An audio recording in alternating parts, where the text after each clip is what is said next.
वाह भाभी, आपने कितनी अच्छी पेंटिंग बनाई है। Thank you. You welcome. मैं आज आपको कोई अच्छी बात सिखाऊं? जी आपी ज़रूर। ओके, मैं अपनी पेंटिंग बाद में करती हूँ, मैं आपको पहले सिखाती हूँ। ओके।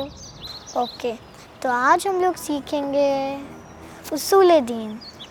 ओह। उसूल दीन का मतलब होता है दीन की जड़ें, यानी कि दीन की रूट्स ऑफ इस्लाम।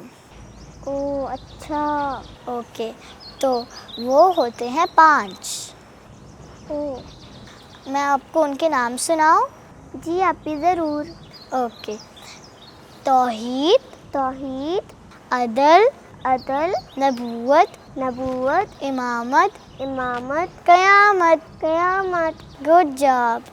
अब मैं एक दफ़ा और रिपीट करती हूँ, आपने गौर से सुनना। अच्छा। तौहीद, अदल, नबूवत, इमामत, क़यामत।